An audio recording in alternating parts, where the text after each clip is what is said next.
समाज का अध्ययन भारत और उसके आगे।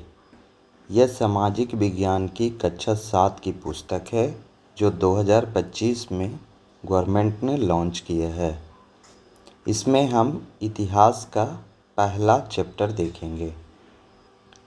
इस पुस्तक की यह विषय सूची है जिसमें विषय क में 3 चैप्टर ज्योग्राफी का है और 4 चैप्टर अतीत का है, मतलब इतिहास का है। तो पहला इसमें इतिहास का जो चैप्टर है वह है नवारंभ, नगर एवं राज्य। उसी को आज हम देखेंगे। राज्य की रक्षा के लिए राजधानी तथा सीमांत नगरों की दुर्गबंदी आवश्यक है। तो राज्य की रक्षा के लिए राजधानी और सीमांत नगर दोनों की दुर्गबंदी क्या है? आवश्यक है। भूमि ऐसी होनी चाहिए जो न केवल जन सामान्य का पोषण कर सके, अपितु आपदाओं के समय आगंतुकों का भी निर्वाह कर सके। अब ये भूमि के बारे में बोला जा रहा है कि भूमि ऐसा होना चाहिए जो भी उसमें लोग हों उनको पोषण दे सके, मतलब खाना दे सके, और आपदा के समय में जो भी लोग आए, आगंतुक मतलब बाहर से आने वाले लोग, उनका भी निर्वाह कर सके। राज्य क्षेत्र रमणीय होना चाहिए जिसमें कृषि योग्य क्षेत्र, खनिज युक्त प्रदेश, काष्ठवन, गजवन तथा गोधन संपन्न चरागाह विद्यमान हो। अब राज्य क्षेत्र कैसा होना चाहिए? तो ये बोल रहे हैं कि रमणीय होना चाहिए, कृषि योग्य होना चाहिए, खनिज युक्त होना चाहिए, काष्ठवन मतलब जंगल होना चाहिए, गजवन मतलब हाथी से परिपूर्ण होना चाहिए, गोधन मतलब गाय भी होना चाहिए, और संपन्न चारागाह भी होना चाहिए।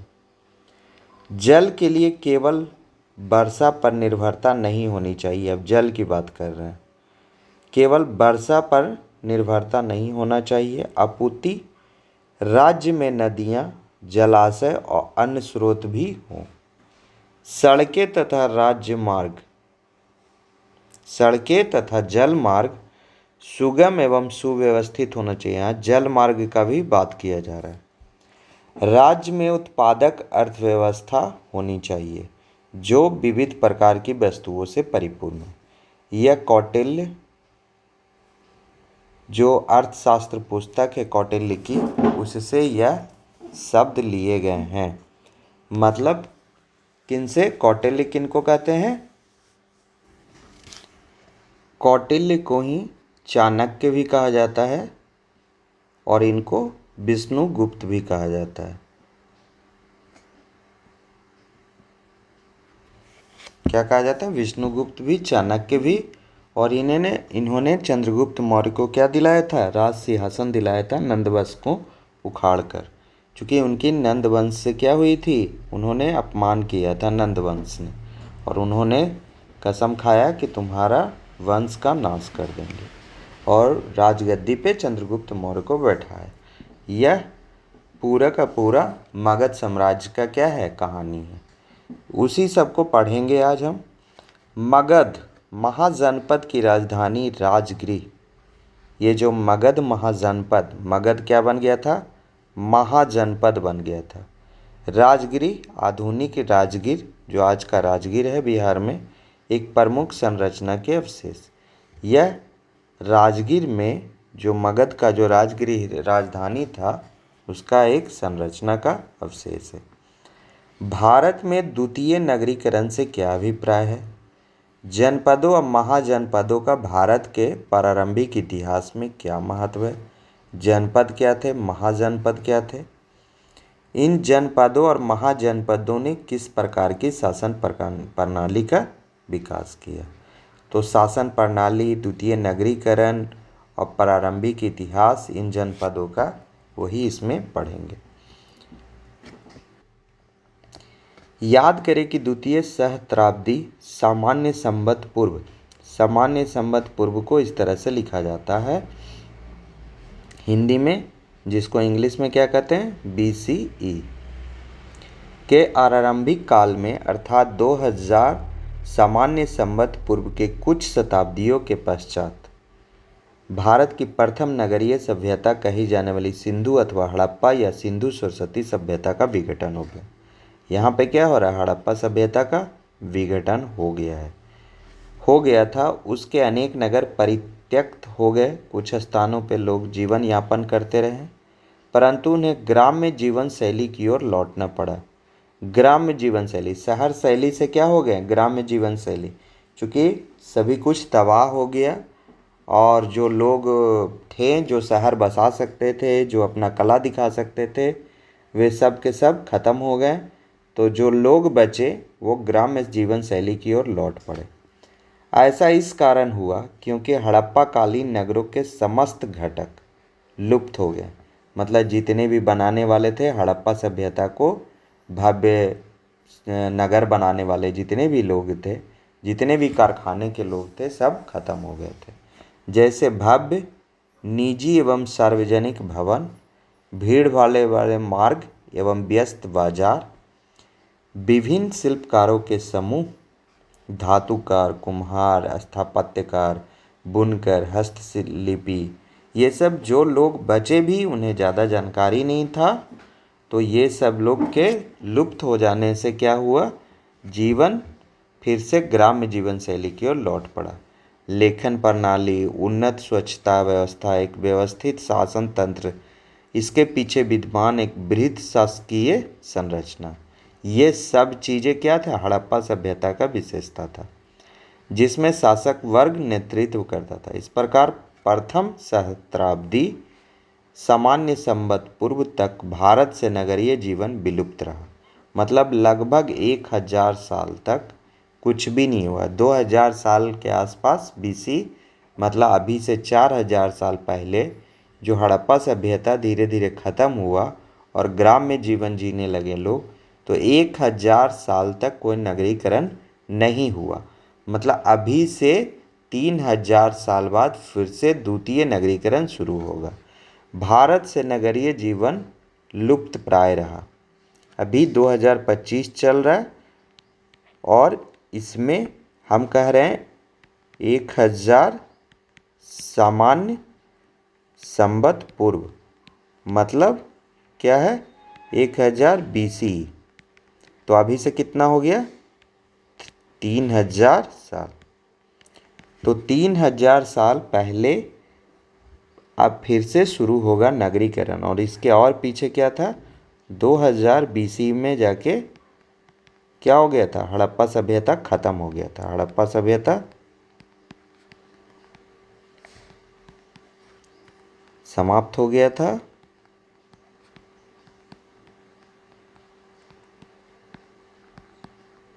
और क्या आ गया था, ग्राम्य जीवन आ गया था। और ये ग्राम्य जीवन लगभग 1000 साल चला और 1000 BC, 1000 सामान्य संवत पूर्व क्या हुआ, फिर से नगरीकरण आना शुरू हुआ।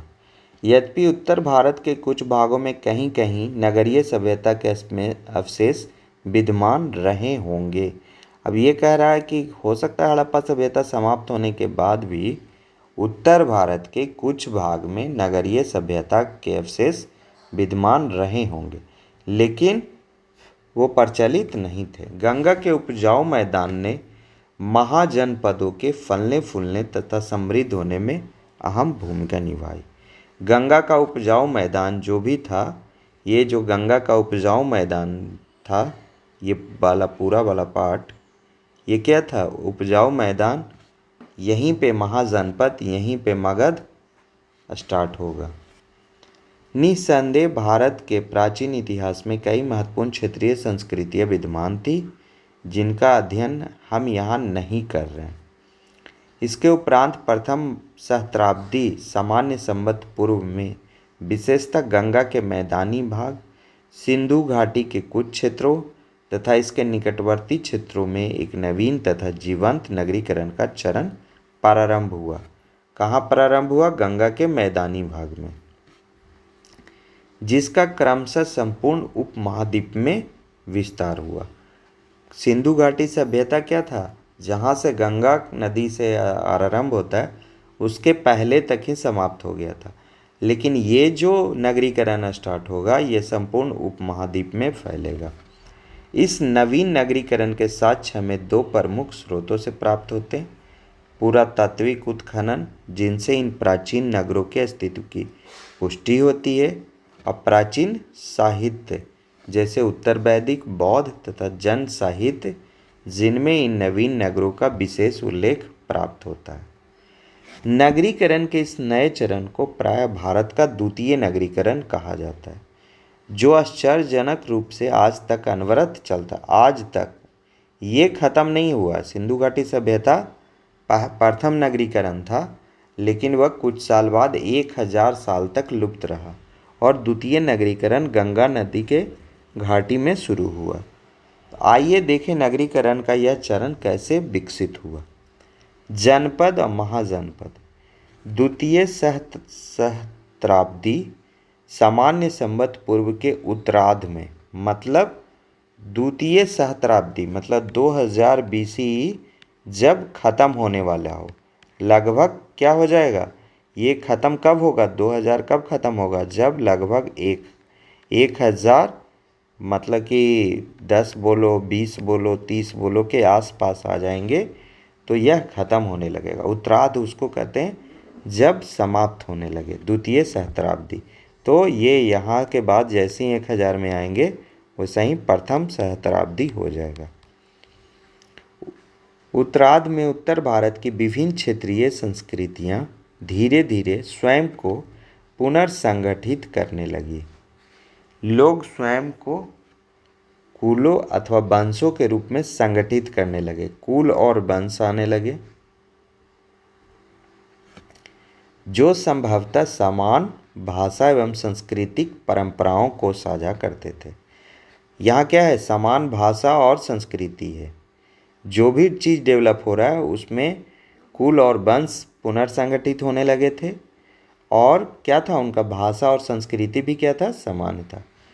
प्रत्येक कुल या वंश एक नियत भूभाग से जुड़ा हुआ था, और उसके पास क्या था, एक नियत भूभाग था प्रत्येक कुल या वंश का, जिसे जनपद कहा गया, जो एक राजा या शासक द्वारा शासित होता था। तो एक कोई भूभाग था जिस पे कोई एक ही कुल वंश के लोग रह रहे थे, है ना, और उसको क्या कहा गया, जनपद कहा गया। उनका क्या था, भाषा और संस्कृति भी सामान्य था।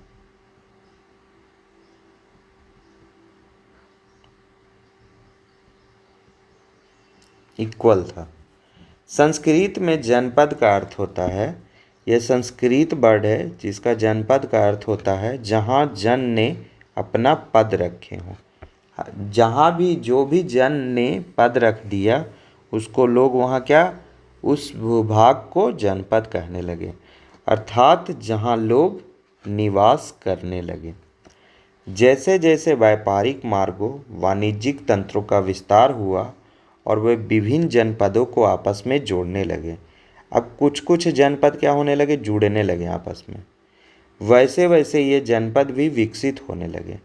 8वीं या 7वीं शताब्दी सामान्य संवत पूर्व तक कुछ प्रारंभिक जनपद मिलकर विशाल राजकीय इकाइयों में परिवर्तित हो गए, जिन्हें महाजनपद कहा गया। तो अगर कहीं पूछ दे कि महाजनपद का कब से शुरुआत हुआ, तो 7वीं या 8वीं शताब्दी सामान्य संवत पूर्व से स्टार्ट हुआ। ठीक है, 700 से लेके 800 के बीच में 7वीं शताब्दी का मतलब है कि लगभग ये होगा 600 से लेके 700 के बीच में, 600 से लेके 700 से बीच में, ये 7वीं हो गया और ये 8वीं हो गया, के बीच में महाजनपद आ गए। प्राचीन ग्रंथों में इन महाजनपदों की अलग अलग सूचियाँ मिलती है, परंतु एक प्रमुख प्रचलित सूची के अनुसार 16 महाजनपदों के नाम प्राप्त होते हैं। बहुत अलग अलग सूची है, बौद्ध ग्रंथ में अलग है, जैन ग्रंथ में अलग है। तो 16 महाजनपद को ज़्यादा प्रमाणिक माना गया। ये महाजनपद उत्तर पश्चिम में गांधार से लेकर उत्तर पश्चिम में गांधार से लेकर पूरब में अंग तक तथा मध्य भारत में अस्मक गोदावरी नदी के निकट तक विस्तृत था। मतलब इसकी जो रेखा थी, इधर गांधार था से लेके अंग तक था, और इधर क्या था, मध्य भारत में अस्मक तक था, जो गोदावरी नदी के पास था। ये गोदावरी नदी के पास था। तो इस तरह से हम देख सकते हैं। इसका आप देखेंगे मानचित्र में ये क्या इसी तरह से है। संभवतः इनके अतिरिक्त अन्य महाजनपद एवं छोटे छोटे स्वतंत्र जनपद भी रहे होंगे। तो ये 16 महाजनपद का बात है। तो गांधार, अंग और अस्मक ये क्या बना रहे हैं, बाउंड्री बना रहे हैं महाजनपद के, और कितने, 16 महाजनपद के। ध्यान दीजिए कि अधिकांश महाजनपद गंगा के मैदानी भाग में केंद्रित थे। इसके अनेक कारण हो सकते हैं, जैसे गंगा के उर्वर मैदान, जिसके कारण कृषि कार्यों का विकास संभव हुआ। कृषि कार्यों का विकास संभव हुआ और समीपवर्ती पहाड़ियों में लौह की उपलब्धता। तो कृषि और लौह ये दोनों साथ साथ चलेंगे, मतलब लोहा और किसानी एक साथ चलेंगे। और नवीन वाणिज्यिक पथों का विकास एवं विस्तार। इन नवीन राजकीय इकाइयों में सर्वाधिक शक्तिशाली महाजनपद था मगध, कौशल, वत्स और अवंती। तो देखिए 16 महाजनपद में आपने 7 महाजनपद का नाम सुन लिया। गांधार भी सुन लिया, अंग भी सुन लिया, अस्मक भी सुन लिया। वो भी इम्पॉर्टेंट है तीनों, चूँकि वो बाउंड्री बना रहे हैं।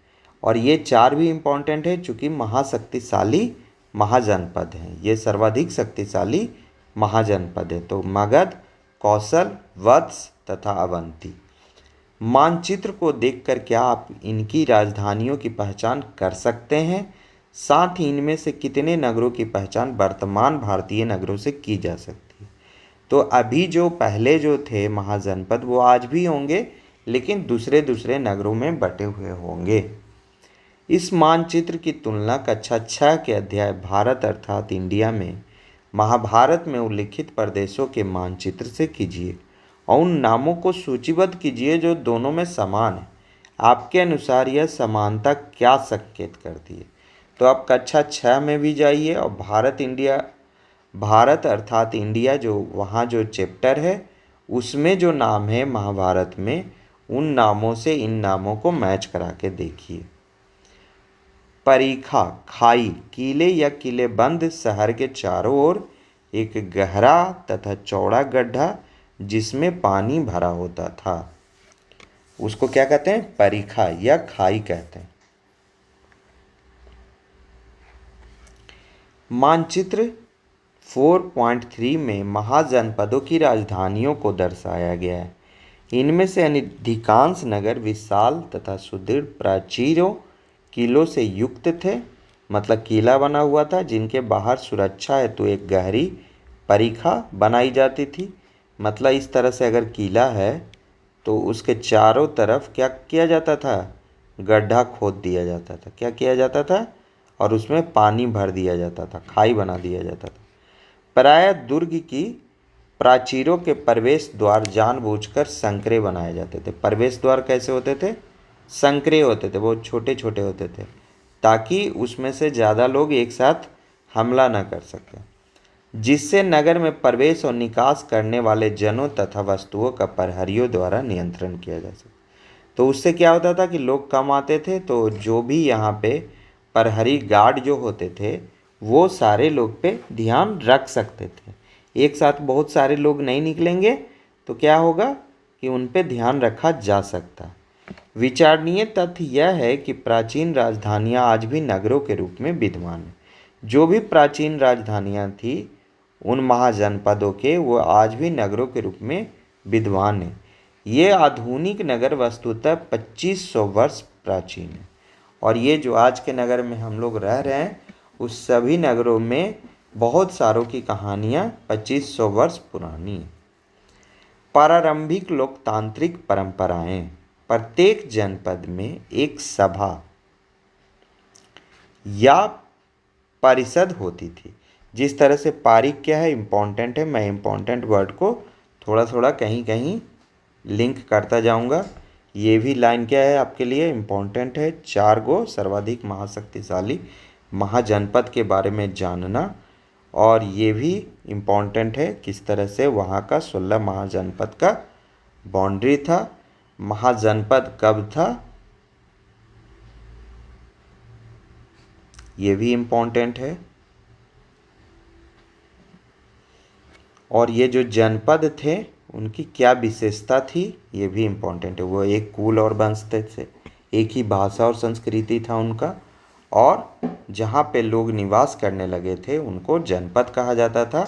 और उनका एक क्या था, एक नियत भूभाग था, नियत भूभाग था। तो इस तरह से जनपद क्या था, 16 महाजनपद क्या थे, उनका बाउंड्री क्या था, 4 गो सर्वाधिक महाशक्तिशाली महाजनपद कौन थे, पारीख क्या था, जिस तरह से किले के चारों बंदी खाई बनाने को पारीख कहते थे, और आज भी वो नगर क्या है, विद्यमान है। अब क्या है इम्पोर्टेंट कि प्रत्येक जनपद में एक सभा या परिषद होती थी जिसे सभा या समिति कहा जाता था। तो ये लाइन भी क्या है, इम्पोर्टेंट है। तो इसको भी इम्पोर्टेंट मैं लिख दे रहा हूँ। इस परिषद में कुल से संबंधित, कुल माने वंश से संबंधित विषयों पर विचार विमर्श होता था। तो इस परिषद में किस विषय पर चर्चा होता था, तो ये भी इम्पोर्टेंट है। मान लिया पूछ दिया कि इस परिषद में किन किन विषयों पर चर्चा होता था, तो जो भी कुल से संबंधित विषय होते थे उस पर चर्चा होता था। स्मरण कीजिए, भारत की सांस्कृतिक जड़ें नामक अध्याय में बताया गया है कि ये शब्द सभा एवं समिति सर्वप्रथम वेदों में मिलते हैं, जो भारत के प्राचीनतम ग्रंथ है। तो ये सभा और समिति कहाँ मिलता है, सबसे प्राचीन ग्रंथ वेदों में मिलता है। संभावना है कि इन सभाओं के अधिकांश सदस्य कुल के वरिष्ठ जन होते थे। अब इन सभाओं के सदस्य जो होते थे वो कौन होते थे, कुल के वरिष्ठ जन। ये संभावना है, यह पता नहीं है कि सच्चाई है, लेकिन इसकी सच होने की संभावना बहुत ज़्यादा है। राजा से यह उपेक्षा नहीं की जाती थी कि वे स्वेच्छाचारी शासन करें। ऐसा नहीं था कि जो उस सभा या समिति के द्वारा जो भी राजा बनता था वो राजा जो भी मन करे वो कर ले, ऐसा संभव नहीं था। एक सदाचारी राजा वह माना जाता था जो मंत्रियों, प्रशासकों, सभा समिति से परामर्श लेकर निर्णय ले। मतलब सदाचारी राजा उसको माना जाता था जो इन तीनों से, सदाचारी राजा कौन था, जो परामर्श ले 3 से, किससे, तो मंत्री से, प्रशासक से, और जो कुल का सभा समिति था उससे। कुछ ग्रंथों के अनुसार यदि कोई राजा अयोग्य होता है तो सभा द्वारा उसे पदच्युत भी किया जा सकता था। यद्यपि ऐसे उल्लेख महत्वपूर्ण है, परंतु इसका अर्थ यह नहीं है कि यह कोई विधि सम्मत परंपरा थी, क्योंकि हमारे पास उस कालखंड के पूर्ण साक्ष्य उपलब्ध नहीं। यह माना जाता है कि अगर राजा अयोग्य होता होगा तो सभा और समिति क्या था, उसको हटा सकते थे। अब देखिए जो 16 महाजनपद है उसको देखने का प्रयास करते हैं। ये मानचित्र है जिसमें 16 है। अब देखिए ये गांधार है और यहाँ पे अंग है और यहाँ पे अस्मक है। तो अगर आप देखिएगा तो इसी तरह से कुछ बनेगा जो ऊपर मैंने बनाया है। तो ये क्या हो गया, ये सीमा हो गया 16 महाजनपद का। गांधार भी अलग है और अस्मक भी अलग है। बाकी के जितने भी हैं वो गंगा के मध्य क्षेत्र में ही विकसित हुए हैं। यहाँ पे अगर आप देखिएगा तो ये मगध है जो इम्पोर्टेंट है, और सर्वाधिक शक्तिशाली कौन था, कौशल था, और कौन था, वत्स था। और देखिए कौन कौन थे, तो मगध, कौशल, वत्स और अवंती। और कहाँ गया? अवंती, अवंती। ये बड़ा भी था।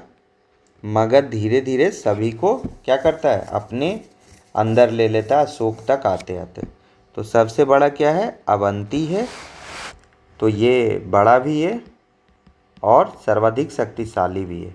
तो ये चार जो हैं, मगध, कौशल, वत्स और अवंती, ये चार क्या हैं? सर्वाधिक शक्तिशाली महाजनपद है। और गंधार, अंग और अस्मक इनका सीमा बना रहे। बाकी जो हो गया कुरु, मत्स्य, पांचाल, सूरसेन, चेदी, ये सब भी क्या हैं? महाजनपद थे। काशी, कौसंबी, वैशाली, ये सब क्या हैं? सारे के सारे महाजनपद हैं और सबका राजधानी दिया।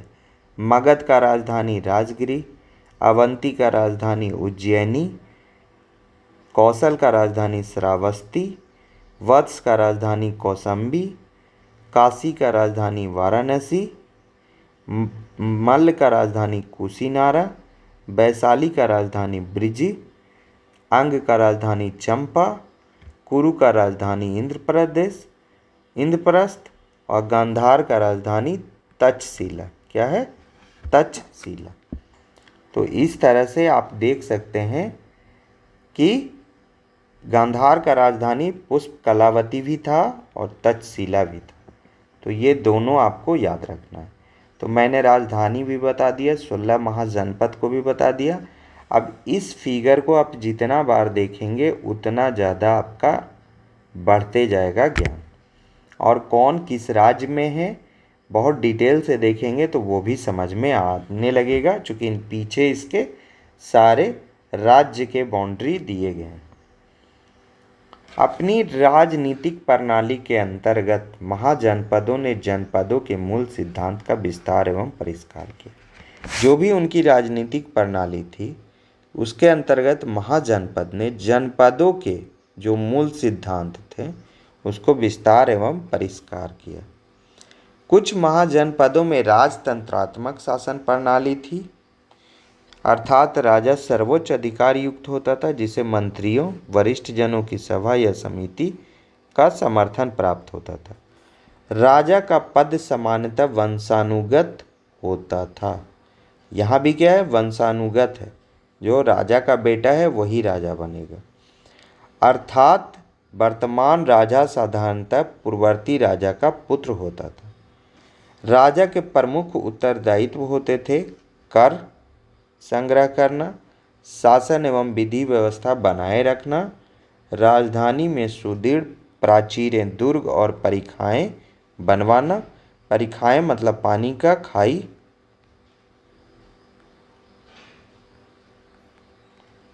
तथा अपने राज्य की रक्षा हेतु सैन्य बल का संचालन करना या परिस्थिति के अनुसार समीपवर्ती राज्यों से युद्ध करना। परिस्थिति के अनुसार, ऐसा नहीं है कि जब मर्जी हो तब, लेकिन जब आप शक्तिशाली हैं तो आप कर सकते हैं।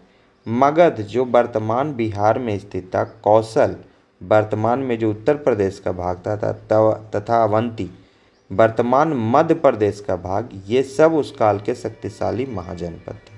अब यहाँ पे पीछे का राज्य भी दे दिया। राजधानी जैसे मगध का राजगिरी था, बाद में देखेंगे कि राजगिरी से बदल के पाटलिपुत्र भी होता है। फिर कौशल था, फिर अवंती था जिसका राजधानी उज्जैनी था। उज्जैन कहाँ है? आज के डेट में मध्य प्रदेश में है, जहाँ पे महाकाल जी हैं, है ना। एक शिवलिंग है जिसको महाकाल कहते हैं, जो उज्जैन में। ये सब उस काल के शक्तिशाली महाजनपद थे। हालांकि दो महाजनपदों बज्जी एवं उसके समीपवर्ती राज्य मल्ल की शासन पद्धति भिन्न थी। तो एक बज्जी और एक मल्ल, ये भी आपको याद रखना। क्यों? चूँकि इनकी शासन पद्धति भिन्न थी। ये यहाँ का राजा जो होता था वो विचार विमर्श करके बनाया जाता था। इन महाजनपदों में सभा तथा समिति को अधिक शक्तियाँ प्राप्त थी तथा यहाँ सभी महत्वपूर्ण विषयों पे विचार विमर्श एवं आवश्यकता अनुसार मतदान द्वारा निर्णय लिए जाते थे। आश्चर्य की बात यह थी कि इन महाजनपदों में राजा का चयन भी, अब यहाँ राजा भी कैसे चूज किया जाता है, सभा तथा समिति द्वारा। मतलब आज का जो मतदान तरीका है वही तरीका उस समय बज्जी और मल में यूज किया जाता था, मतलब लोकतंत्र का व्यवस्था था। इसका तात्पर्य यह है कि ये महाजनपद राजतंत्र नहीं थे, बल्कि गण अथवा संघ के रूप में कार्य करते थे। इसलिए इनकी प्रणाली को क्या कहा गया, गणतांत्रिक प्रणाली कहा गया। क्योंकि इनमें सभा के सदस्य ही राजा का चयन करते थे तथा प्रमुख निर्णयों का निर्धारण करते थे। वास्तव में विद्वानों ने इन महाजनपदों बज्जी और मल को प्राय प्रारंभिक गणराज्य की कहा है। मतलब इसको उपाधि क्या दिया, प्रारंभिक गणराज्य हैं बज्जी और मल, क्योंकि ये भारत की ही नहीं विश्व की सर्वप्रथम गणतांत्रिक प्रणालियों में से एक था। तो ये भी इम्पोर्टेंट है कि प्रारंभिक गणराज्य माना गया था किसको, बज्जी और मल्ल को।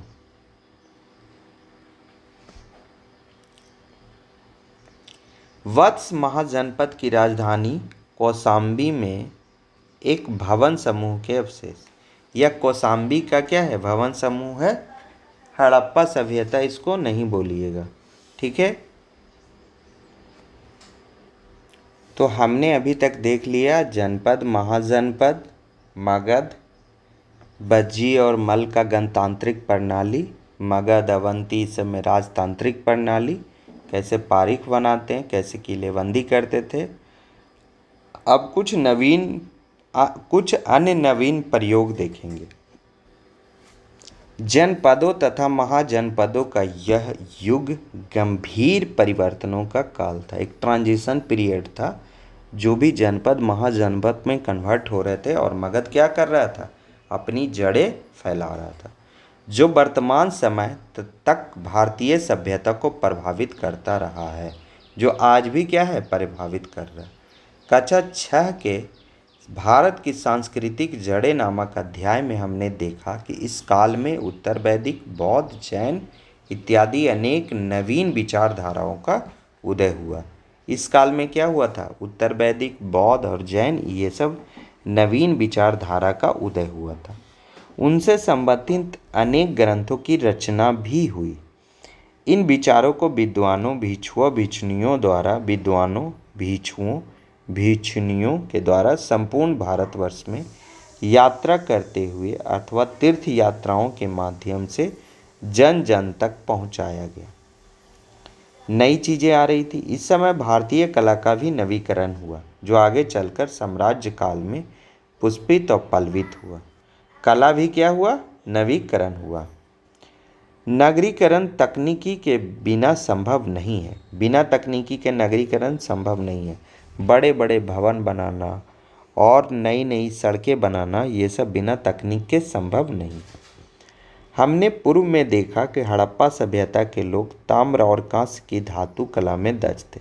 ये दोनों को बनाते थे और इस कला में जो भी चीज़ें था वो बनता था और उसमें उन लोग क्या थे, दक्ष थे। अब इस द्वितीय नगरीकरण की प्रक्रिया में लौह धातु कर्म की तकनीक का प्रयोग एवं एक महत्वपूर्ण परिवर्तन था। पहले के लोग हड़प्पा सभ्यता में ताम्र और कांस्य से चीज़ें बनाते थे, लेकिन जब द्वितीय नगरीकरण हुआ और ये हमारे जो भी मतलब गंगा के क्षेत्र में जो विकसित हुए, तो ये जितने भी लोग थे वो लौह धातु कर्म की तकनीक का प्रयोग करते थे। तो जहाँ हड़प्पा सभ्यता के लोग ताम्र और कांस्य का प्रयोग करते थे तकनीक का, वहीं पे गंगा नदी के किनारे के सारे लोग लौह धातु कर्म की तकनीक का प्रयोग करते थे। भारत के अनेक क्षेत्रों में द्वितीय सहस्त्राब्दी सामान्य संवत पूर्व के प्रारंभ में ही लौह निष्कर्षण एवं उसे आकार देने की विधियां विकसित हो चुकी थी। लगभग 1000 BC के आसपास लोहा क्या गया था, हमारे दैनिक जीवन में प्रवेश कर लिया था। दैनिक जीवन में लोहे का उपयोग कुछ शताब्दियों बाद व्यापक बाद में हुआ, लेकिन लोहा के बारे में हम लोग जान गए थे। द्वितीय सहस्त्राब्दी सामान्य संवत पूर्व के अंत तक लोहे के उपकरण कृषि में प्रयुक्त होने लगे, जिससे कृषि का विस्तार हुआ। ऊपर भी पढ़ रहे थे कि द्वितीय नगरीकरण में सबसे इम्पोर्टेंट जो पार्ट रहा वो था कृषि में लोहे का उपयोग। लोहे के बने हथियार जैसे तलवार, भाले, तीर, ढाल इत्यादि कांस्य की तुलना में अधिक हल्के, तीव्र और प्रभावशाली सिद्ध हुए। तो इसलिए इस काल में युद्ध भी बहुत मिलता है। इस काल में युद्धों के भी कुछ प्रमाण मिलते हैं जो संभवतः विभिन्न महाजनपदों के मध्य हुए होंगे। यद्यपि उनकी बारंबारता या भीषणता स्पष्ट नहीं है। कितने बार युद्ध हुए ये तो स्पष्ट नहीं है, लेकिन युद्ध हुआ है और लोग एक दूसरे के जनपद को अपने जनपद में मिला के महाजनपद बने। इन युद्धों और कभी कभी होने वाले गठबंधनों, युद्ध और गठबंधन, यही दूगो कारण बना था जनपद का महाजनपद में कन्वर्ट होने में, के कारण नए राज्य और साम्राज्य अस्तित्व में आए। युद्ध और, ये इम्पोर्टेंट है कि युद्ध और गठबंधन ये दोनों चीज़ें ही नए राज्य और साम्राज्य को अस्तित्व में लेकर आए, जिनकी चर्चा हम आगे करेंगे। भारत में प्रथम बार सिक्कों का प्रयोग एक अन्य नवाचार था। पहले क्या था, आहत मुद्रा था, लेकिन अब क्या है, सिक्का भी बनने लगेगा। व्यापार के विस्तार ने मुद्रा सिक्का की आवश्यकता को जन्म दिया। शीघ्र ही ये सिक्के भारत के विभिन्न भागों, यहाँ तक कि विदेशों में भी विनिमय हेतु प्रयुक्त होने लगे। भारत के प्रारंभिक सिक्के किसके बने थे? चांदी के बने होते थे, जो एक नरम धातु है। इसमें प्रतीकों तथा चिन्हों को आहत कर अंकित किया जाता था, इसलिए इसको आहत सिक्के कहते हैं। तो जो प्रथम बार जो सिक्के बने, जो आहत सिक्के कहलाएं, वो कब थे? हड़प्पा सभ्यता में इस्तेमाल किए जाते थे। कालांतर में, मतलब समय के बाद में, तांबा, सोना और अन्य धातुओं के भी सिक्के बनने लगे। बाद में देखेंगे आप कि तांबा का भी, सोना का भी, सीसा का भी, ये सब का सिक्का चलाया गया। सामान्यतः प्रत्येक महाजनपद अपनी स्वतंत्र मुद्रा जारी करता था, परंतु व्यापार में समीपवर्ती राज्यों की मुद्राएं भी प्रचलित थी। लेकिन अपना मुद्रा तो चला दिए, लेकिन व्यापार में जैसे आज डॉलर भी चल रहा है, रुपीज भी चल रहा है ना, इस तरह से यूरो भी चल रहा है। तो व्यापार में समीपवर्ती राज्यों की मुद्राएं भी क्या थी? प्रचलित थी तथा परस्पर विनिमय में प्रयुक्त होती थी। पहले शुरू में क्या होता था? वस्तु विनिमय होता था, लेकिन बाद में जब आहत सिक्के आ गए तो सिक्कों से ही व्यापार होने लगा। और वो आहत सिक्के पहली बार किससे बनाए गए? चांदी से बनाए गए, और कालांतर में तांबा, सोना और अन्य धातु जैसे सीसा से भी बनाए गए। निम्नलिखित तालिका में प्रत्येक वर्ग में हाँ या नहीं भरे जो भारतीय सभ्यता के दोनों चरणों की एक रोचक तुलना करती है। तो गंगा का मैदान फर्स्ट अर्बनाइजेशन में था क्या? प्रथम नगरीकरण में था क्या? तो नहीं था। द्वितीय नगरीकरण में था। बौद्ध मठ प्रथम नगरीकरण में थे? नहीं थे। द्वितीय नगरीकरण में थे। साहित्य नहीं था, द्वितीय नगरीकरण में आ जाता है। व्यापार तो पहले भी था और अभी भी था। युद्ध कला उस समय नहीं था, अभी आ जाता है। ताम्रकांस्य का तब भी था, अब भी था। लोहा तब नहीं था, अब था। तो ये क्या है? दोनों सभ्यता का एक दूसरे से तुलनात्मक अध्ययन है। हम ये तालिका देखेंगे और दोनों का क्या करेंगे? दोनों सभ्यता का तुलना करेंगे। तो प्रथम नगरीकरण में क्या गंगा का मैदान था? तो नहीं था। द्वितीय नगरीकरण में था। बौद्ध मठ थे? नहीं थे। द्वितीय नगरीकरण में था। साहित्य था, जो भी था, अभी तक पढ़ा नहीं गया हड़प्पा सभ्यता का, तो इसलिए हम कह सकते हैं साहित्य नहीं था और द्वितीय नगरीकरण में था।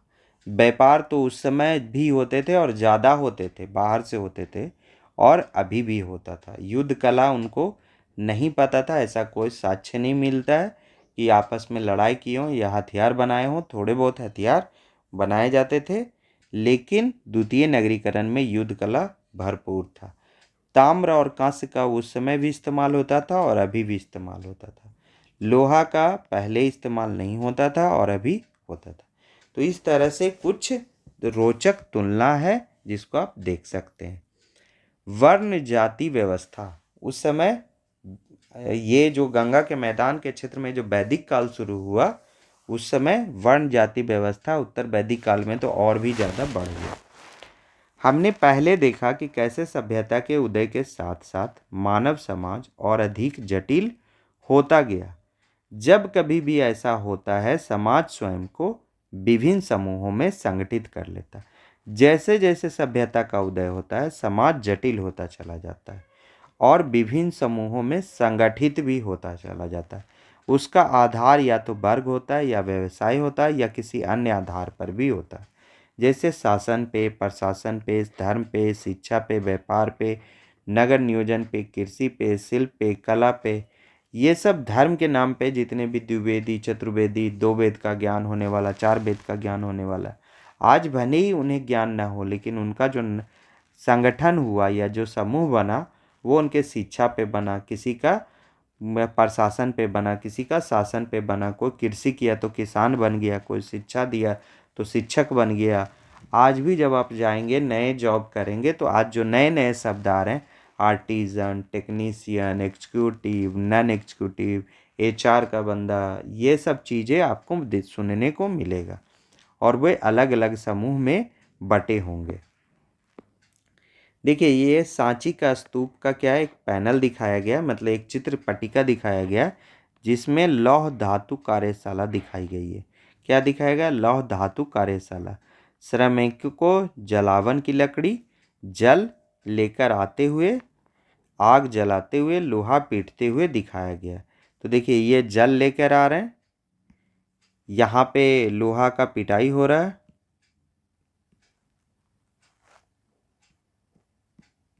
ये भी पीटते हुए है लोहा का, ये आग जलाते हुए है, ये आग को दिखाया गया, ये भी आग को दिखाया गया। तो आग, जल, पीटना, ये सब लौह धातु कार्यशाला दिखाया गया। सांची स्तूप मध्य प्रदेश में एक वर्ल्ड हेरिटेज साइट है। भोपाल से यह लगभग 40 से 60 किलोमीटर की दूरी पर है। आगे देखते हैं, उत्तर भारत के विभिन्न नगरों से प्राप्त कुछ आहत सिक्के। आहत सिक्के क्या है? पंच्ड मार्क, मतलब उस पे किसी सील से सील कर दीजिए। जैसे आज कागज पे कोई सील करता है तो उसमें उसका नाम आ जाता है, उसी तरह से उस समय क्या किया जाता था? सील किया जाता था। शेप को नहीं देखा जाता था, किसी भी शेप में होता था, उस पर एक सील कर दिया गया। देखिए, इसका शेप किसी भी तरह का, यहाँ पे सील है, यहाँ पे क्या है? सील है, जो सील कहीं कहीं कट भी गया है। तो इस तरह के सिक्कों को क्या कहते हैं? आहत सिक्के कहते थे। पहले यह चांदी से बनाया जाता था, बाद में तांबा का भी बनाया गया, सोना का भी बनाया गया, शीशा का भी बनाया गया। तो हर एक राज्य में राजा ने अपने अपने समय पे अलग अलग सिक्कों को चलाया। एक विकसित समाज अपने आप को विभिन्न समूहों में क्यों विभाजित करता है? ऐसा क्यों होता है? इसके संभावित कारणों पर विचार करें। जैसे जैसे समाज विकसित होता है, वैसे वैसे भिन्न भिन्न समूह में विभाजित होता है, क्योंकि अलग अलग कार्य अलग अलग लोग अलग अलग समय पे करने लगते हैं। अगर आप एक साथ सभी किसान कर रहे हैं तो समूह में विभाजित होने की ज़रूरत नहीं है। लेकिन अगर कोई किसान कर रहा है, कोई कृषि कार्य कर रहा है, कोई लौह धातु कार्य कर रहा है, कोई भवन निर्माण कर रहा है, तो उनको समूह पे क्या होना चाहिए? विभाजित होना ही पड़ेगा। तो ये सब संभावित कारण है, मतलब ये एक तरह से सभ्यता का विकास है। क्या है? सभ्यता का विकास है, जिसके चलते क्या होते हैं? लोग विभाजित होते चले जाते हैं और नए नए कार्य जुड़ते चले जाते हैं। आप प्रथम सहस्त्राब्दी सामान्य सामान्य संवत पूर्व के एक विकसित समाज में ऐसे और कौन कौन से व्यवसायों की कल्पना कर सकते हैं। तो उस समय कौन कौन से व्यवसाय होते थे, तो इस तरह से आप उसको सोच सकते हैं। तो जैसे लौह धातु कार्य होता होगा, तो चमड़ा का भी कार्य होता होगा, चमड़ा का भी कार्यशाला होगा। फिर शीशा का भी हो सकता है कि शीशा का भी कार्यशाला हो, चूड़ी वगैरह बनाया जाए। ये लोग पहले से ही थे श्रृंगार करने में। तो इस तरह से ऊंचे ऊंचे भवन निर्माण कार्य होते होंगे, है ना। तो आज के कार्य से आप उस समय के कार्यों की तुलना कर सकते हैं और उसमें से कुछ के बारे में आप सोच सकते हैं कि ये सब होता होगा। एक आदर्श समाज में ये सभी समूह एक दूसरे के पूरक हैं। आदर्श समाज में क्या है, एक दूसरे के पूरक है। अगर कोई शीशा देखने के लिए, चेहरा देखने के लिए खरीदेगा ही नहीं, तो कोई शीशा क्यों बनाएगा। तो इस तरह से एक दूसरे के पूरक हैं तथा समरसता से कार्य करते हैं। परंतु अधिकांशतः ये विभाजन असमानताओं को भी जन्म देता है। क्या करता है, असमानता को भी जन्म देता है। जैसे कुछ लोग चमड़ा का कार्य कर रहे हैं तो उनको चमार कहा जाए, कुछ लोग किसान का कार्य कर रहे हैं तो उनको कुर्मी कहा जाए। तो इस तरह से असमानता का जन्म होना शुरू हो गया, कास्ट सिस्टम आने लगा। जैसे कुछ समूह दूसरों की तुलना में अधिक संपत्ति, शक्ति और प्रभाव प्राप्त कर लेते हैं। दूसरे शब्दों में कहें तो समानता एक ऐसा आदर्श है जिसकी प्रायः मानव ने कल्पना की है, परंतु शायद ही कोई समाज इसे पूरी तरह प्राप्त कर सका हो। यह संभव नहीं है कि एक समाज में सभी काम करने वालों का, उनको जो भी मतलब मेहनताना मिले वो समान हो, यह संभव नहीं है। तो कोई ज़्यादा संपत्ति हो जाएगा, किन्हीं की शक्ति भी ज़्यादा हो जाएगा और किन्हीं का प्रभाव भी ज़्यादा हो जाएगा। भारतीय समाज दो प्रकार की व्यवस्थाओं में संगठित था। पहला वर्ग था जाति। जाति एक ऐसा समुदाय या समूह था जिसके सदस्य किसी विशेष पेशे या जीविका से जुड़े होते थे, जैसे कृषि, धातु कर्म, वाणिज्य या किसी हस्तकला में दक्षता। तो उनको क्या कहा जाता था, उसी के नाम पे जाति मिल जाता था। जैसे लोहा का कार्य करने वाले को लुहार, चमड़ा को कार्य करने वाले को चमार, कृषि को कार्य करने वाले को कुर्मी। इस तरह के जाति व्यवस्था आने लगा था। यह कौशल पीढ़ी दर पीढ़ी हस्तांतरित होता था। कौशल क्या होता था, कौशल हस्तांतरित होता था। प्रायः एक जाति के भीतर और भी उपजातियां होती थी जिनके अपने रीति रिवाज, विवाह के नियम, धार्मिक अनुष्ठान और भोजन की परंपराएं अलग अलग होती थी। तो इस तरह से पहले कौशल से पीढ़ी दर पीढ़ी हस्तांतरित होता था, बाद में क्या हो गया, जन्म से हस्तांतरित होने लगा। दूसरी श्रेणी थी वर्ण, जो वैदिक ग्रंथों से उद्भूत एक अवधारणा थी। वर्ण क्या है, वेद से आया था ऐसा माना जाता था। और वर्ण चार प्रकार के होते थे। ब्राह्मण, जो ज्ञान को सुरक्षित रखने, उसका प्रचार प्रसार करने, और यज्ञ मतलब ज्ञान को फैलाना, प्रचार प्रसार करना, सुरक्षित रखना, और यज्ञ ज्ञान और यज्ञ आदि धार्मिक कृत्य करने में लगे रहते थे, जिनको ब्राह्मण कहा जाता था। क्षत्रिय, जिनका कार्य समाज और देश की रक्षा, इनका कार्य क्या था, समाज और देश की रक्षा करना और आवश्यकता पड़ने पे युद्ध करना था। वैश्य, जिनका कार्य समाज की समृद्धि बढ़ाना था। वैश्य वो लोग थे जो व्यापार और व्यवसाय करते थे और या कृषि करते थे। शूद्र, जो शिल्प कला, निर्माण, सेवा और अन्य कार्यों में संलग्न थे। मतलब लोहार, चमार, ये सब को उस समय शूद्र माना गया, लेकिन बाद में स्थिति धीरे धीरे सुधार हो रही है। आज़ादी के बाद अभी भी स्थिति बहुत सुधार नहीं हुई है। आज भी लोग क्या हैं, जो छोटी जाति के लोग हैं उन्हें हीन भावना से देखते हैं। ऐसा भावना कभी भी डेवलप नहीं होना चाहिए। ना अपने बच्चों को इसका ज्ञान दीजिए और ना कोई बच्चा इस तरह का ज्ञान ले। तो बच्चों कभी भी किसी से मतलब कि कोई छुआछूत नहीं मानना। आदमी में कोई छुआछूत नहीं होता। तो 4 तरह के हो गए, एक ब्राह्मण, एक क्षत्रिय, एक वैश्य और एक शूद्र। आपने अंग्रेजी शब्द कास्ट सुना होगा। यह शब्द पुर्तगाली भाषा के शब्द कास्टा से आया है। 16वीं शताब्दी में जब पुर्तगाली यात्री भारत आए तो उन्होंने भारत की सामाजिक संरचना को समझने के लिए, अब वो सामाजिक संरचना को समझने के लिए इस शब्द का प्रयोग किए थे और बहुत सारे लोगों को संपत्ति पे, उनके शक्ति पे और उनके मतलब कि ज्ञान पे उनको क्या किए थे, अलग अलग पार्ट में बांट दिए थे और वो उनको कास्ट कहते थे और इसी से यह डेवलप हुआ। मतलब यह पुरानी बात नहीं है ज़्यादा। कास्ट सिस्टम जो है 16वीं शताब्दी से आया है। कुछ विद्वान कास्ट का प्रयोग वर्ण के संदर्भ में करते हैं, जबकि अधिकांश इसे जातियों के लिए उपयुक्त मानते हैं। कुछ दूसरे विद्वान कास्ट शब्द का प्रयोग संपूर्ण वर्ण जाति व्यवस्था को इंगित करने के लिए करते हैं।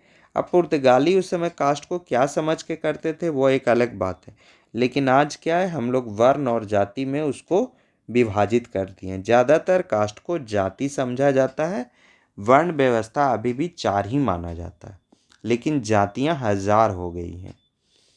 ग्रंथों और अभिलेखों से मिले ऐतिहासिक परिमाणों से यह पता ज्ञात होता है कि प्रारंभिक काल में व्यक्ति और समुदाय अपनी परिस्थितियों के अनुसार अपने व्यवसाय को बदल लेते थे। तो पहले जो था, ग्रंथों और अभिलेखों से यह प्रारंभिक काल में परिस्थिति के अनुसार व्यवसाय को बदल लेते थे, लेकिन आज संभव नहीं है। अब पढ़कर संभव है कि कोई कुछ भी बन जाए।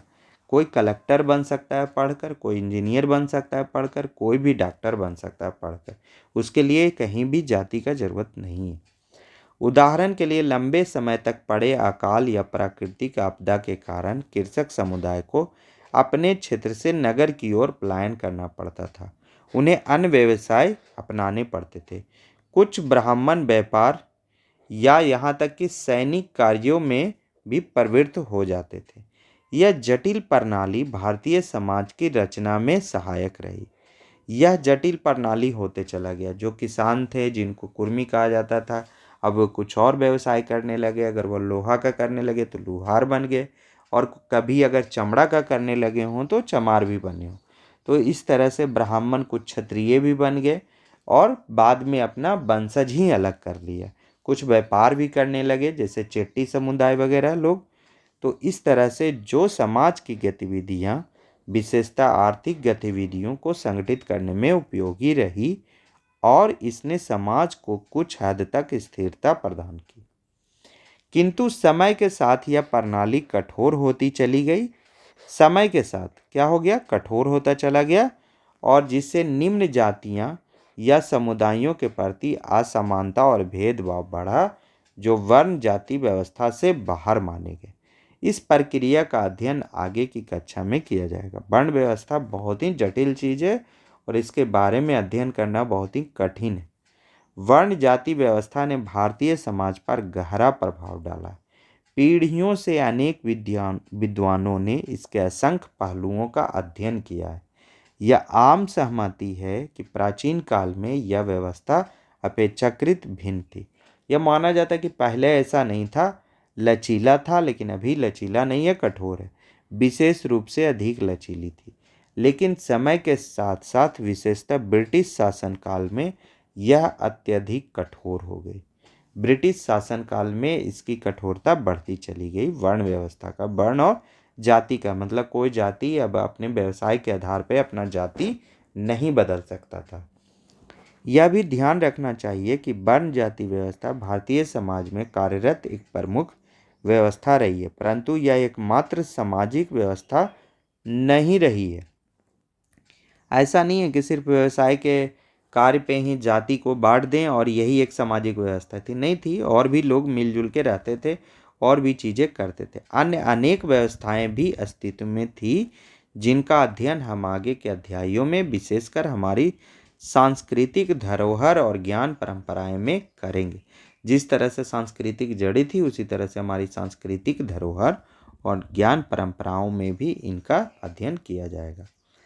समाज में असमानताओं के अनेक रूपों में पाई जाती है। क्या आपने कभी ऐसी कोई घटना देखी या अनुभव की है जब आपको या आपके किसी परिचित को दूसरों से भिन्न समझा गया हो? क्या आप मानते हैं कि समाज में समानता आवश्यक है? यदि हाँ तो क्यों? क्या आपने किसी ऐसे व्यक्ति या किसी ऐसे पहल को देखा है जिसके द्वारा समाज में असमानता को कम करने का प्रयास किया गया हो? अब यह एक बहुत ही जटिल प्रश्न है। समाज में काफ़ी सारी असमानताएं हैं और ये रहेंगी, कभी ख़त्म नहीं होंगी। कोई अगर ज्ञान ना प्राप्त करना चाहे, कोई वीडियो ना देखे, कोई किताब ना पढ़े और उसको भी सेम माना जाए, उसको भी उतना ही मजदूरी मिले जो बहुत ज़्यादा पढ़ा हो, तो ये भी गलत है। तो कार्य के अनुसार तो उसे मजदूरी और उसके ज्ञान के अर्जन के अनुसार उसको समाज में एक प्रभाव तो रहेगा, लेकिन फिर भी इतना कम असमानता होना चाहिए कि छुआछूत, भेदभाव, उसके साथ किसी भी त्यौहार का मिलन, ये सब चीज़ें बंद ना हो। आप उसको हीन भावना से ना देखें। अगर हमारे कचड़ों को उठाने वाले नहीं आए तो क्या पूरा शहर क्या हो जाएगा? हीप ऑफ डर्टी हो जाएगा। तो ये सब चीज़ें सही नहीं है। गंदगी का, कूड़े का एक ढेर बन जाएंगे हम लोग। जो हड़प्पा सभ्यता जब समाप्त हो रही थी तो उसका भी एक ये कारण रहा है। तो ये सही नहीं है, लेकिन असमानता को हद तक कम करना चाहिए। लेकिन जो लोग मेहनत करेंगे उन्हें ज़्यादा रिवार्ड भी मिलना चाहिए। ये मेरा अपना मत है। भारत के अन्य भागों में विकास। प्रथम सहस्त्राब्दी सामान्य संबतपुर में व्यापार, तीर्थयात्रा तथा सैन्य अभियान आदि के उद्देश्य से महत्वपूर्ण संचार मार्ग विकसित हुए। तो व्यापार और तीर्थयात्रा और सैन्य अभियान, ये तीन चीज़ है जिससे क्या विकसित हुआ? संचार मार्ग विकसित हुआ। तो ये भी क्या है? इम्पोर्टेंट है। इन दो मार्ग उत्तरापथ तथा दक्षिणापथ विशेष रूप से प्रसिद्ध रहे, जिनका उल्लेख साहित्य में भी मिलता है। प्रथम मार्ग उत्तर पश्चिम क्षेत्रों से गंगा के मैदानों और वहाँ से पूर्वोत्तर भारत को जोड़ता है। तो उत्तरापथ क्या है? पूर्वोत्तर भारत को उत्तर भारत से जोड़ता है। दूसरा मार्ग कौशाम्बी प्रयागराज के समीप, जो उस समय महाजनपदों में से एक की राजधानी थी। कौशाम्बी किसकी राजधानी थी? तो जाके आप देख सकते हैं। अगर आप ध्यान से थोड़ा भी उसको देखेंगे तो आपको याद हो जाएगा, वत्स की राजधानी कौशाम्बी थी। तो यहाँ से लोग जो जा रहे थे उत्तरापथ से, वो पूर्वोत्तर भारत भी जा रहे थे। अब जो वत्स से, कौशाम्बी से होते हुए प्रयास करेंगे दक्षिण भारत के तरफ जाने का। तो देखिए ये है, अब क्या बोल रहा है? वहाँ से प्रारंभ होकर विंध्य पर्वत श्रृंखला को पार करते हुए दक्षिण भारत की ओर जाते थे। इसमें विंध्य श्रृंखला पर्वत इम्पॉर्टेंट है, क्योंकि यही एक मेजर पर्वत है जहाँ से लोग पार करने के बाद दक्षिण भारत में प्रवेश कर जाते हैं। जब हम भारत में साम्राज्य निर्माण की प्रक्रिया का अध्ययन करेंगे तब इन मार्गों पे और विस्तार से चर्चा करेंगे। अभी जितना दिया गया उससे बस ये समझिए कि कौशाम्बी से हम दक्षिण भारत के तरफ जाएंगे, और जिसको दक्षिणापथ कहेंगे, और एक मार्ग है उत्तरापथ जो उत्तर पश्चिम के गंगा के मैदानों से होते हुए पूर्वोत्तर भारत को जोड़ेगा। इसके अतिरिक्त अनेक समानांतर मार्ग भी भारत के अन्य भागों को जोड़ते थे। ऐसा नहीं था। उत्तरापथ और दक्षिणापथ अगर मान लेते हैं कि आज का क्या था? नेशनल हाईवे था जो 10 लेन का, 8 लेन का, इस तरह का होगा। मतलब अभी के रिस्पेक्ट में उसको अगर समझना हो तो मैं बता रहा हूँ।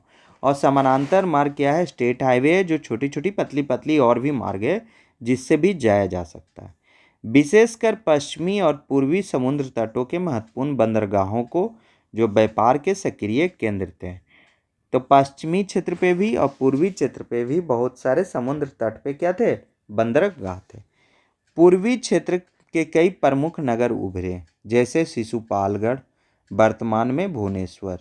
तो इसका वर्तमान का नाम और जिस तरह से ऊपर 16 महाजनपद का राजधानी का नाम जरूर याद रखिएगा। आज का उड़ीसा, जो कलिंग क्षेत्र की राजधानी थी। उस समय शिशुपालगढ़ क्या था, कलिंग क्षेत्र का राजधानी था, और आज वो भुवनेश्वर बना है। उसी पे आज वो उड़ीसा की राजधानी है। यह नगर एक सुनियोजित वर्गाकार आधार रचना पर बना था, जिसमें सुदृढ़ दुर्ग और चौड़ी सड़कें थी।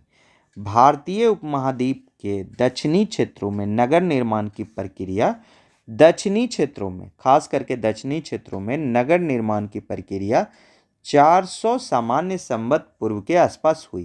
तो ये भी इम्पोर्टेंट है। हमारे तरफ उत्तर भारत में क्या है, पहले आ गया, और दक्षिण क्षेत्र में थोड़ा सा नगर का नगरीकरण धीरे धीरे स्टार्ट हुआ। यद्यपि नवीनतम पुरातात्विक उत्खननों में यह संकेत मिलते हैं कि व्यापारिक गतिविधियां इस काल से पूर्व भी विद्यमान थी। भले ही नगर नहीं बसे थे, लेकिन व्यापार जरूर हो रहा था। इसी कालखंड में दक्षिण भारत में 3 प्रमुख राज्य, चोल, चेर और पांड्य, इन्हीं सब के संगम से क्या होगा, संगम साहित्य आएगा, का उदय हुआ।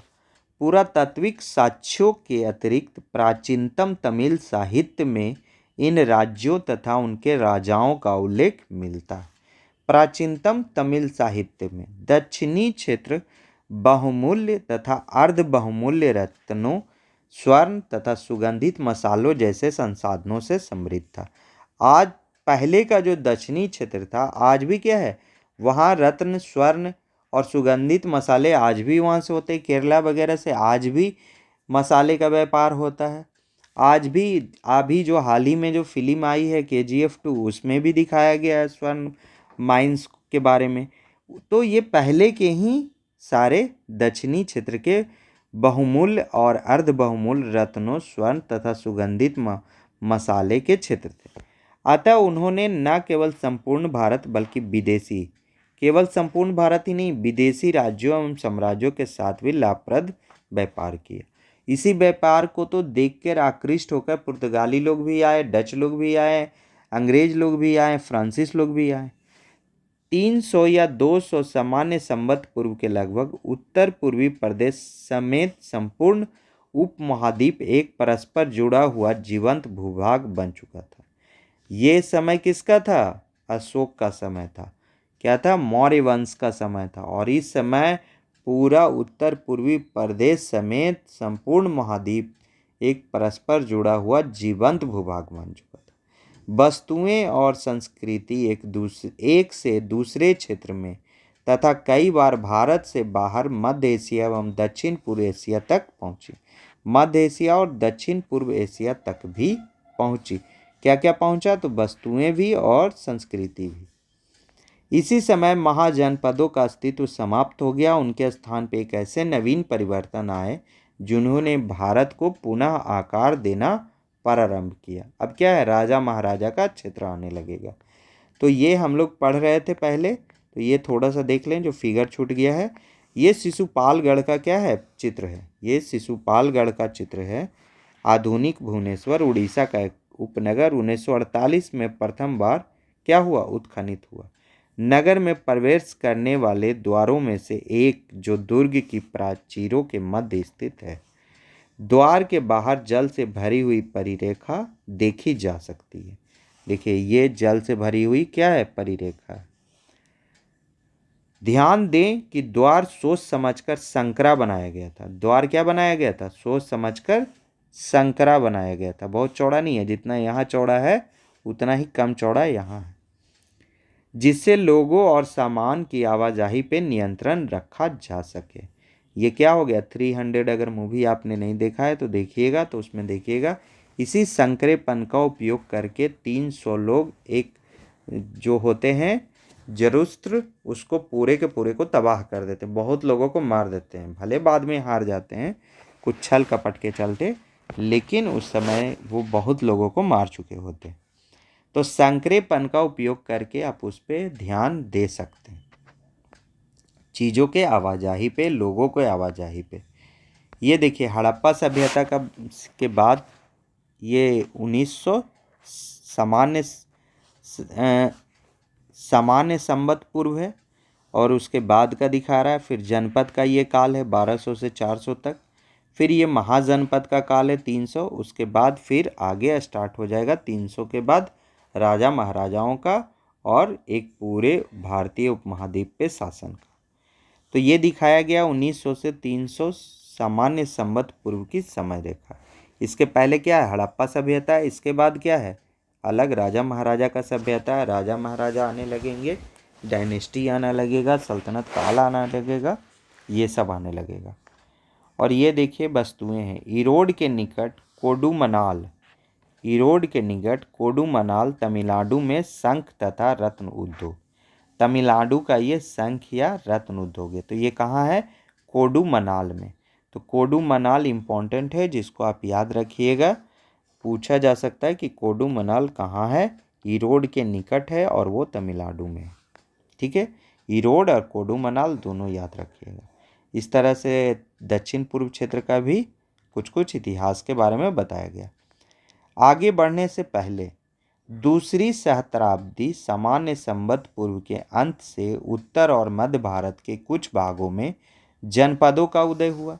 ये तो सही है कि दूसरी सहस्त्राब्दी के अंत में लगभग 1000 BC के आसपास उत्तर और मध्य भारत में क्या हुए, जनपद का उदय हुए। ये छोटे राज थे जिनका शासक एक राजा होता था, जो वरिष्ठ जनों की परिषद से परामर्श लेकर निर्णय करता था। लेकिन प्रथम सहस्त्राब्दी सामान्य संवत पूर्व में 16 महाजनपद प्रथम संगठित राज्य के रूप में स्थापित हुए, और इसी कालखंड में भारत में द्वितीय नगरीकरण प्रारंभ हुआ। क्या हुआ, गंगा के क्षेत्र में भारत में द्वितीय नगरीकरण प्रारंभ हुआ, जो गंगा क्षेत्र से दक्षिण भारत तक सभी दिशाओं में विस्तृत हो गया। यह गंगा के क्षेत्र से दक्षिण भारत तक सभी दिशाओं में विस्तृत हो गया। लगभग सबसे लास्ट पार्ट क्या था दक्षिण भारत का, अस्मक। अस्मक क्या था, अस्मक। और सबसे उत्तर पश्चिम भाग क्या था, गंधार। और उत्तर पूर्व भाग क्या था, अंग।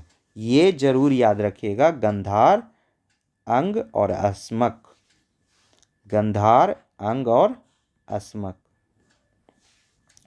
लगभग 300 सामान्य संवत पूर्व तक महाजनपदों का अस्तित्व समाप्त हो गया। 300 तक आते आते हम महाजनपद का अस्तित्व भी समाप्त हो गया। इसी अवधि में उत्तर दक्षिण पूर्व पश्चिम तथा संपूर्ण उपमहाद्वीप को जोड़ने वाला एक विशाल सड़क मार्ग बना। क्या था, उत्तर दक्षिण पूर्व पश्चिम, उत्तर से दक्षिण तक, पूर्व से पश्चिम तक संपूर्ण उपमहाद्वीप को जोड़ने वाला एक विशाल सड़क मार्ग बना। इन मार्गों के माध्यम से जहाँ इस एक पथ को उत्तरा पथ कहा गया और दूसरे पथ को दक्षिणा पथ कहा गया। ठीक है, ये कौशाम्बी से शुरू हो जाता था और इसका कोई शुरुआत नहीं दिया, लेकिन आप गंधार वगैरह से मान सकते हैं। ठीक है, जो पूर्वोत्तर राज्य में भी जाता था। ठीक है, ये इंपॉर्टेंट है, कहीं कोई नहीं बताएगा। इन मार्गों के माध्यम से लोगों, वस्तुओं, विचारों, शिक्षाओं का आदान प्रदान हुआ। तो 4-5 मतलब अगर उसको कैटेगराइज करें तो 4-5 तरह के चीज़ों का क्या हुआ, आदान प्रदान।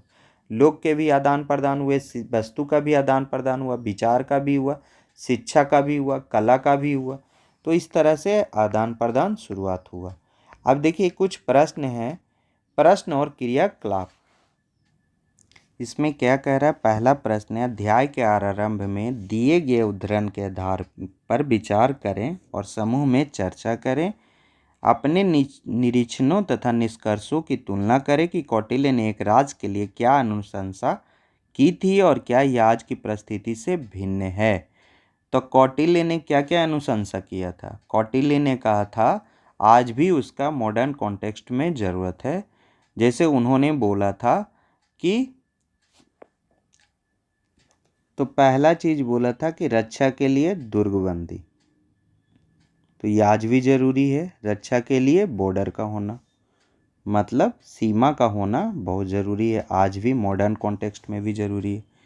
फिर दूसरा चीज़ उन्होंने बोला कि भूमि जो हो क्या हो, फर्टाइल लैंड, उर्वरक हो, तो ये आज भी ज़रूरी है। फिर उन्होंने बोला कि खनिज युक्त हो,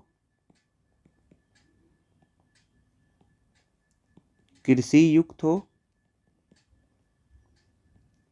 तो आज भी जहाँ मिनरल्स मिलते हैं, जैसे दुबई जैसे जगह, यूएई जैसे जगह, अरब कंट्री जो हैं, तेल निकलने से क्या है, वहाँ खनिज निकला है, तो वहाँ पे आज भी ज़रूरत है। तो खनिज युक्त, कृषि युक्त आज भी होना चाहिए।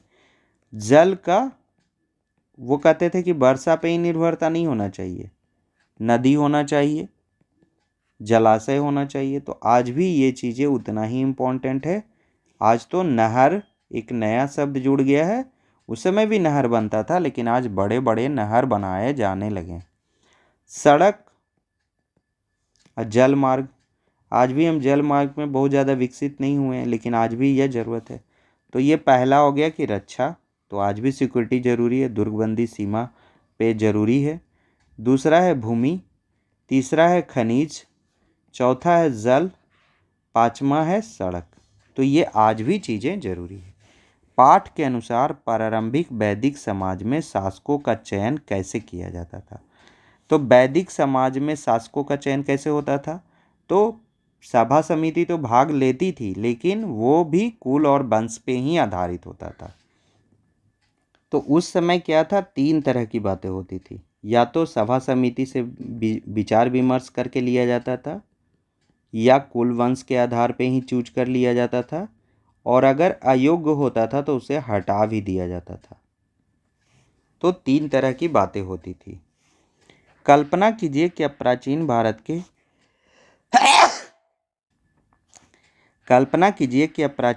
के इतिहास का अध्ययन करने वाले एक इतिहासकार हैं। महाजनपदों के विषय में अधिक जानकारी है तो आप कौन कौन से स्रोतों, पुरातात्विक या साहित्यिक, का प्रयोग करेंगे? प्रत्येक स्रोत से आपको क्या जानकारी प्राप्त हो सकती है उसका वर्णन करें। तो जैसे हम लोग हैं कि बहुत सारे कॉइन देखेंगे, इनक्रिप्शन देखेंगे, बहुत सारे साइट देखेंगे। तो मुद्रा बहुत इम्पोर्टेंट है, सिक्का जिसको कह सकते हैं, पुरातात्विक अवशेष,